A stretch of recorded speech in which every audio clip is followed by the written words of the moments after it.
Plastic తీసుకురాకూడదని చెప్పాలి. గోని సంచుల్లోనే అటువంటి కూడా మన ఇళ్ళకి తెప్పించుకోవాలి. ఈ మార్పు రావాలనే ఉద్దేశంతోనే మన ముఖ్యమంత్రి కార్యక్రమం పెట్టారు. కాబట్టి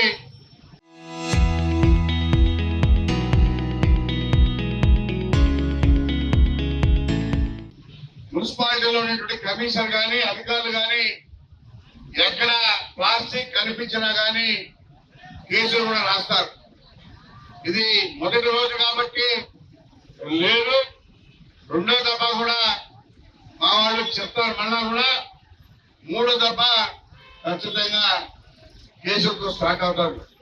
కాబట్టి అందరూ కూడా గమనించి దయచేసి ప్లాస్టిక్ రహిత మున్సిపాలిటీగా చేయాలన్నది ముఖ్య ఉద్దేశం చెప్పని కూడా తెలియజేస్తా ఉన్నాం.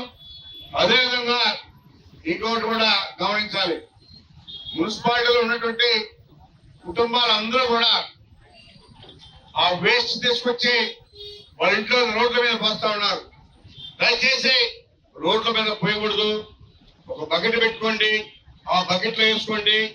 మీకు మైక్ వచ్చి మైకులో కూడా చెప్తారు, ఆ మైక్ వచ్చినప్పుడు ఆ బండికి ఇచ్చేయండి, శుభ్రంగా వెళ్ళిపోతాం తప్ప మీరు బయట రోడ్ల మీద వేస్తే అది కూడా కేసులు రాస్తారు.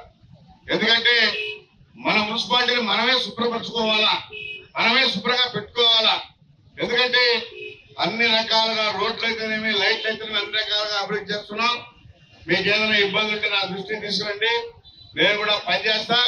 కానీ దయచేసి రోడ్ల మీద చెత్త పోయిద్దని చెప్పని కూడా తెలియజేస్తా ఉన్నా. అది కూడా రేపటి నుంచి బుట్టలు కొనుక్కోండి, బుట్టలు వేయండి. మున్సిపాలిటీ బండి వస్తుంది, ఆ బండికి ఇచ్చేయండి.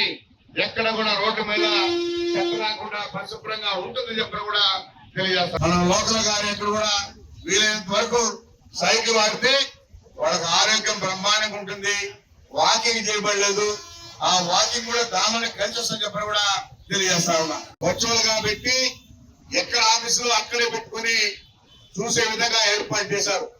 ఎందుకంటే ఈ డీజిల్ ఆదా చేసే దానికోసం ఎవరికి ఎలాంటి ఇబ్బందులు ఉండకూడదు, డీజిల్ ఖర్చు కావాలనే కాన్సెప్ట్ ఈ రోజు పార్టీ కూడా ఒక నిర్ణయం తీసుకుంది. దాన్ని కూడా మనం హర్షించాల్సినటువంటి విషయం.